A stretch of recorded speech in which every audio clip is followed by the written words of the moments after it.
Hello friend, welcome back to my channel Nari ki दुनिया। ये मेरा 12 नवंबर का स्टडी टारगेट है। जो मेरे चैनल पे नए हैं उन्हें मैं बता दूं, मैं करंटली डी+बी की तैयारी कर रही हूँ और मैं अपने हस्बैंड के साथ गुड़गांव में रहती हूँ। और मेरे पे बहुत सारे लोग कमेंट आए थे एक दो के, हम कैसे डी+बी की या किसी भी एग्ज़ाम की तैयारी करें, पेपर आने वाले हैं, सुनने में आ रहा है केवीएस भी आ रहा है और हम हाउस वाइफ हैं या कर नहीं पाते या जो भी बहुत सारे रीज़न है। तो आपको देखो ये सोचना है, ये डू और डाई वाली स्टेज है। और आपने अपनी दिया फिर 4-5 साल की बात चली जाएगी। अब आप डी+बी पीआरटी की बात कर ले, 2022 में लास्ट पेपर हुआ था, उस टाइम मैं एलिजिबल नहीं थी इसके लिए। और उसके बाद 22 से अगर ये होगा तो 25 में 3 साल बाद होगा। और केवीएस इससे पहले हुआ था तो वो भी 23 में हुआ था और होगा तो अब 2 साल बाद होगा।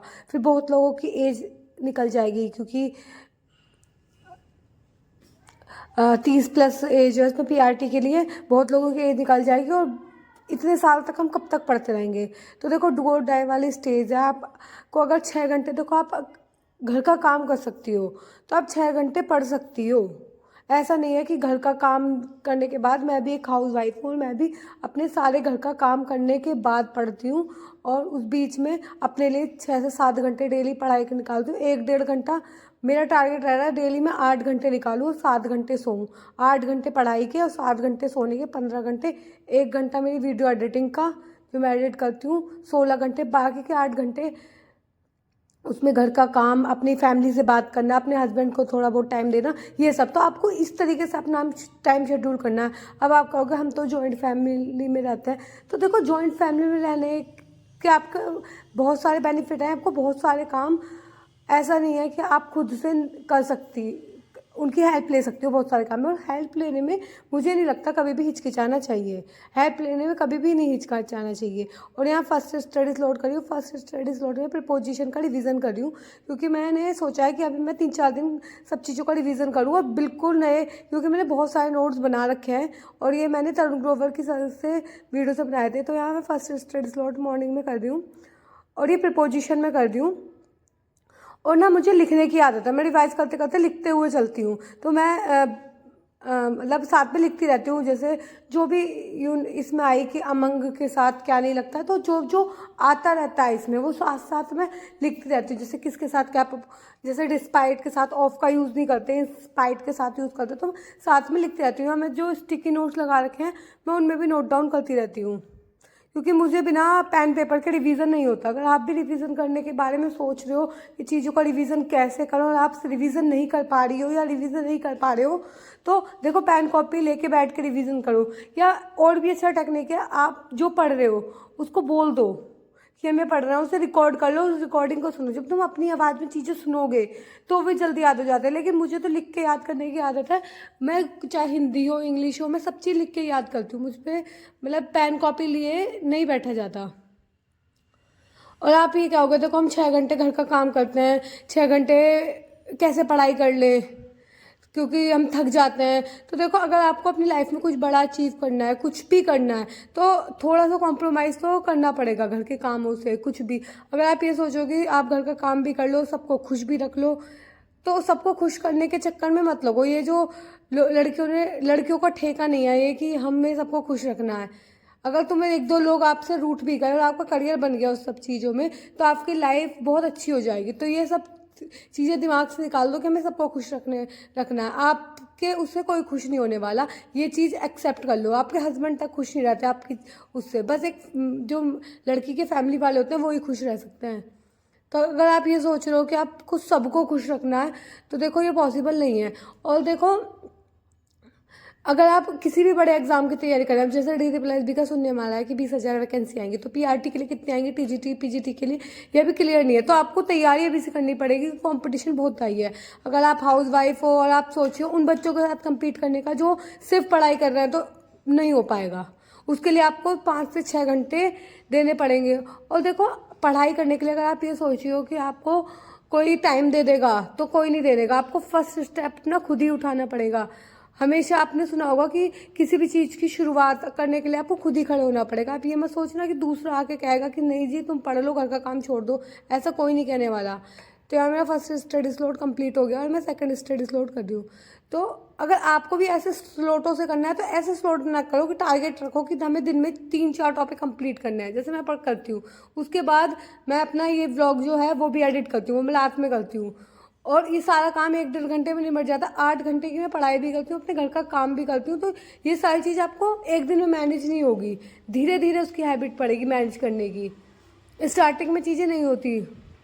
यहाँ मैं सेकंड स्टडी स्लॉट कर रही हूँ और मैं NIOS का कि लास्ट 502 ब्लॉक की लास्ट यूनिट कर रही हूँ। मुझसे किसने पूछा था NIOS कैसे पढ़ें, मैंने भी बहुत सारी वीडियो बना रखी है NIOS कैसे पढ़ें, 1-2 मैं और बना दूँगी क्योंकि मुझे ना अलग से मतलब लोगों को कमेंट आता है इस टॉपिक बना दो, उसके लिए मुझे अलग से टाइम निकालना पड़ता है और बहुत दिक्कत होती है जब टाइम निकालना पड़ता है। तो ये वाला जो व्लॉग है वो भी मैं मॉर्निंग में एडिट कर रही हूँ उस चक्कर में, और मुझे मॉर्निंग की पढ़ाई भी करनी है। तो ये व्लॉग जहाँ तक शाम को पहुँचेगा। तो अगर मैं बना दूंगी सारी चीज़ें जिसके बारे में भी क्योंकि किसी की हेल्प हो जाए तो बहुत अच्छा है। देखो हम सब साथ में मिलकर तैयारी करें, सबका सिलेक्शन हो 2025 में, क्योंकि जो सिलेक्शन के बाद की खुशी होती है वो अलग ही लेवल की होती है।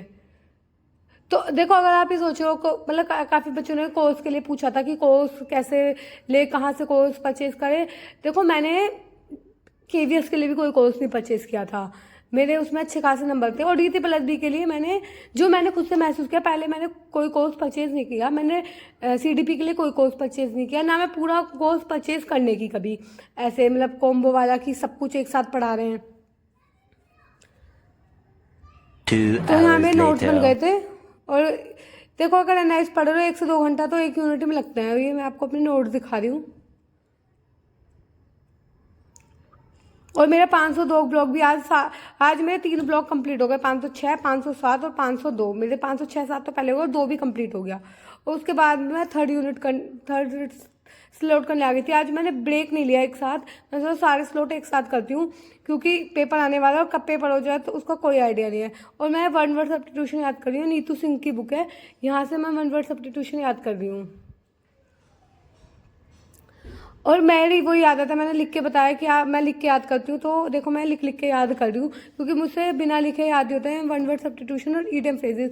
कल मैंने 30 1 वर्ड सब्स्टिट्यूशन याद कर रहे थे और आज मैंने 20 करे हैं क्योंकि 30 मुझसे हो नहीं देते याद, क्योंकि मैंने पहले उनका भी रिवाइज जाके किया था।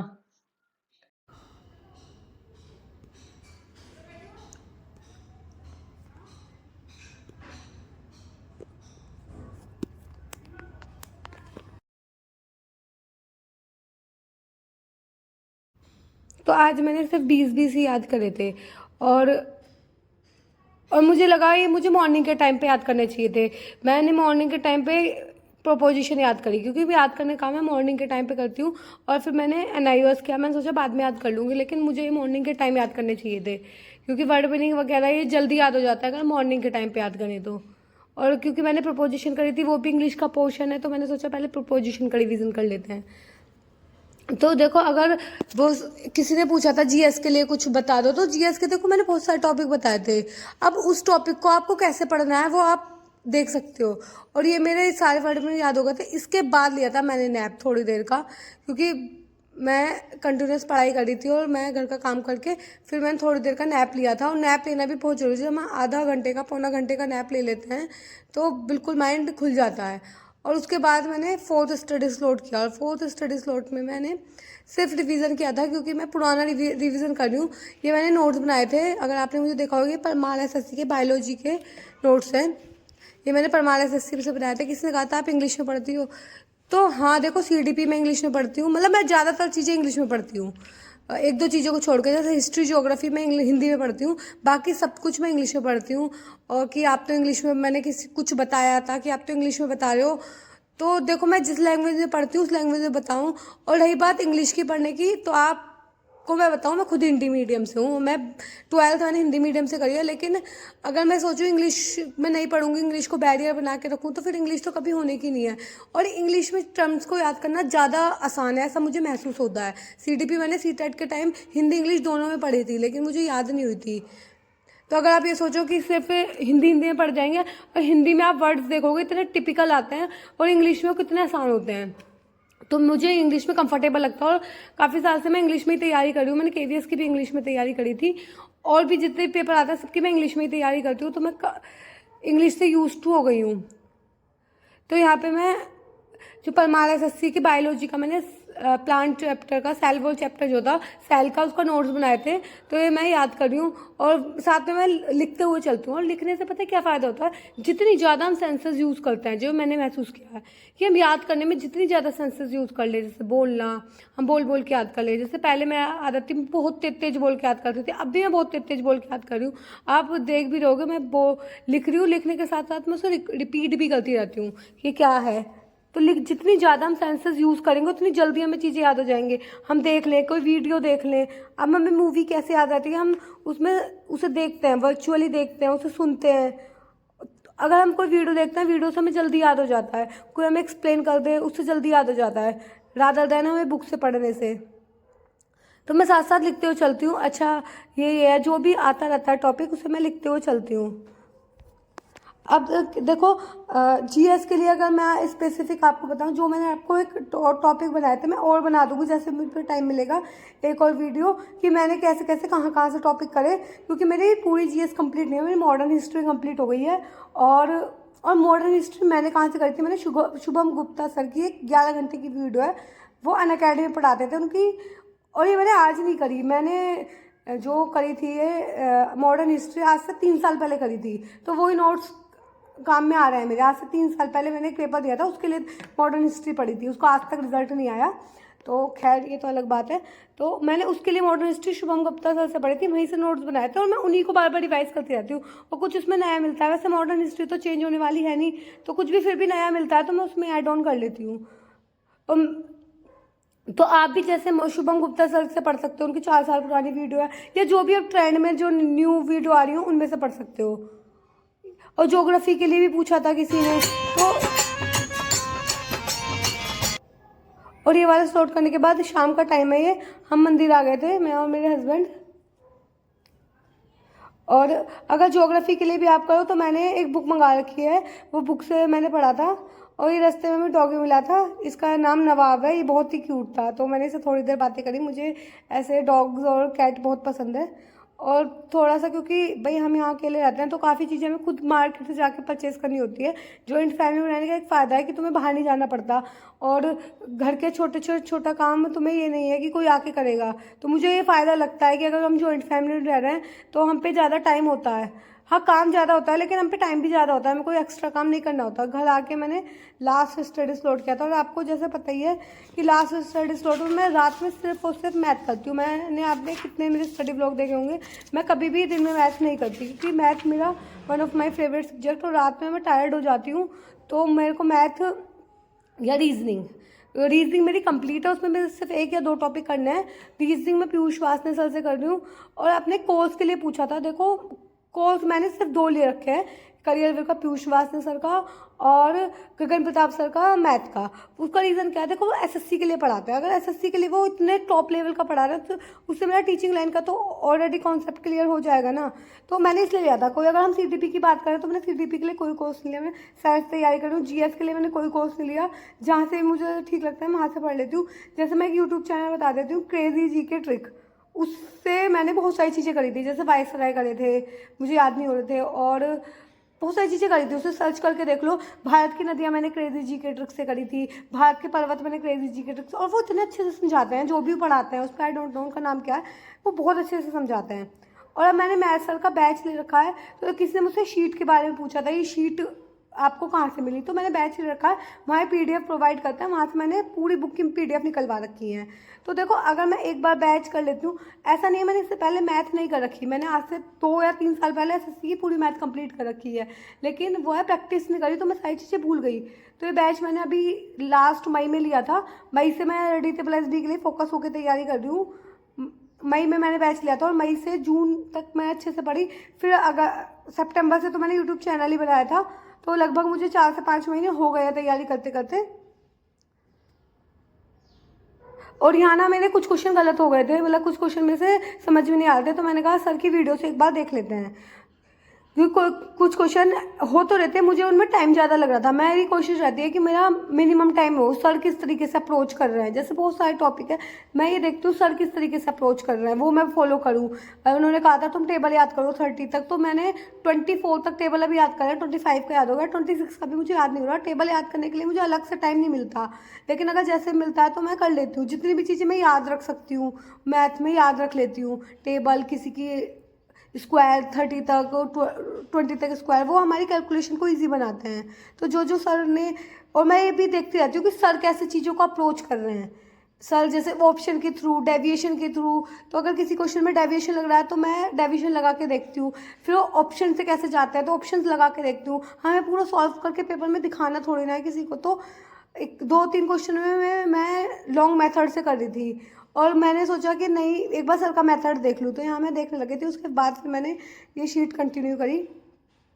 तो आप भी देखो मेरे साथ ऐसे तैयारी कर सकते हो। अभी अगर मार्च में भी पेपर होता है, अभी भी बहुत टाइम है, नवंबर चल रहा है, नवंबर, दिसंबर, देन जनवरी और फरवरी, और फरवरी तक अपना टारगेट कंप्लीट करो। 8 घंटे का टाइम लेके बैठो कि 8 घंटे पढ़ना है।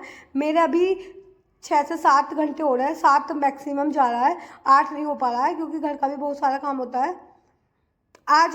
लेकिन आज की वीडियो में मैंने 7 से ज़्यादा घंटे की पढ़ाई करी है, क्योंकि मेरा और आने वाली वीडियो में मैं टाइमर लगा के पढ़ूंगी और 8 घंटे पढ़ूंगी।